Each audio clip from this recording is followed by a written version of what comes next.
दीपावली के बाद नहरों में ज्यादातर लोग मूर्तियां, राख और अन्य पूजन सामग्री नहरों में बहा रहे हैं। ऐसे में नहरों का पानी प्रदूषित हो जाता है। नहरों के पानी को प्रदूषित होने से बचाने के लिए एक पिता और 6 वर्षीय बेटी ने साथ मिलकर एक मुहिम की शुरुआत की है।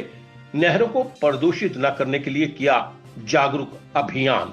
हर तीज त्योहार के बाद लोग थैले भर भर कर अपने घरों का कूड़ा, पुरानी शीशे की तस्वीरें, मूर्तियां, प्लास्टिक बैग्स, राख आदि नहरों में डालते हैं, जिससे नहरों का पीने लायक पानी न सिर्फ दूषित हो रहा है बल्कि जहरीला भी हो रहा है, क्योंकि इन चीजों से अनेकों प्रकार के जहरीले केमिकल्स पानी में मिल रहे हैं। ऐसा करने वालों को समझना चाहिए कि उनकी तरह सभी के पास आरओ सिस्टम नहीं है और उनके इस काम से लोग बड़ी संख्या में बीमार भी पड़ रहे हैं।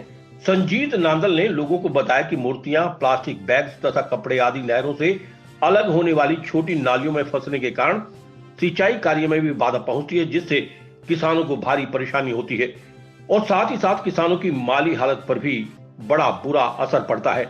उन्होंने कहा कि ऐसा करने वालों में बड़ी संख्या उच्च वर्ग और मध्यम वर्ग के लोगों की है। हैरत की बात है कि पढ़े लिखे लोग ही ऐसा कर रहे हैं। पूरे दिन में एक भी किसान या कोई गरीब जल प्रदूषित करने नहीं आया। लोगों को ये समझाने आई हूँ कि नहर में कूड़ा ना डालें, यहीं से किसानों के पास जाता है, आसपास के चारों ओर गाँव में भी जाता है, इससे हम बीमार भी हो सकते हैं। हम उनसे रिक्वेस्ट करेंगे और उनको मनाएंगे। मैं यहाँ पास के ही गांव का रहने वाला हूँ। यहाँ से मेरा हर रोज आना जाना होता था, तो हर त्यौहार के बाद, हर फेस्टिवल के बाद मैं देखता था कि लोग बहुत ज़्यादा संख्या में यहाँ नहरों के अंदर कूड़ा करकट डालते हैं, अपनी पुरानी तस्वीरें डालते हैं, कपड़े डालते हैं और राख वगैरह डालते हैं, जो भी अपने घर का पुरानी चीज़ें हैं वो नहरों में डालते हैं। तो मुझे देख के बहुत बुरा लगा करता है। तो मैंने सोचा कि अपनी तरफ से कोशिश करनी चाहिए जितना हम कर सकें। तो हमने पिछले साल भी एक दिन के लिए सुबह 9 से 5 बजे तक हम यहाँ रहे। हमने यहाँ धरना दिया, लोगों को बोर्ड वगैरह के साथ समझाया, रिक्वेस्ट करी लोगों से कि ये चीज़ गलत है, क्योंकि यही पानी शहर में भी पीने के लिए जाता है, गांव में भी पीने के लिए जाता है। अब हर किसी के पास तो आरओ नहीं है जो साफ़ कर देगा उस पानी को।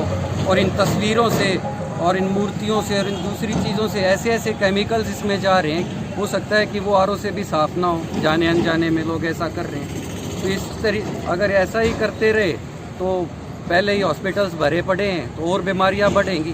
तो अपनी तरफ से हमने लोगों को जागरूक करने की कोशिश करी। ये गलत है। पीने के साथ साथ ये किसानों के लिए भी बहुत परेशानी का कारण है, क्योंकि ये जो सिंचाई के लिए जो नहरों से छोटी नालियां अलग होती हैं, ये बड़े पॉलीथीन्स और तस्वीरें उनमें जाके फंसती हैं, जिससे फ्लो कम होता है और सिंचाई पूरी नहीं हो पाती खेतों में। तो इससे किसानों की माली हालत पर बहुत गलत असर पड़ता है। फसल अच्छे से सिंचाई नहीं होगी तो फसल की पैदावार पे असर पड़ेगा। तो हमने अपनी तरफ से कोशिश करी। यहाँ हमने लोगों को धरना दिया और समझाने की कोशिश करी, जिसका असर भी हुआ। बहुत सारे लोग माने और ऐसे भी हैं बहुत सारे लोग जो बिल्कुल हमारे सामने ही रिक्वेस्ट करने के बाद भी नहरों में कूड़ा डाला उन लोगों ने। लेकिन हम अपनी तरफ से ही करते रहेंगे। एस शर्मा की रिपोर्ट।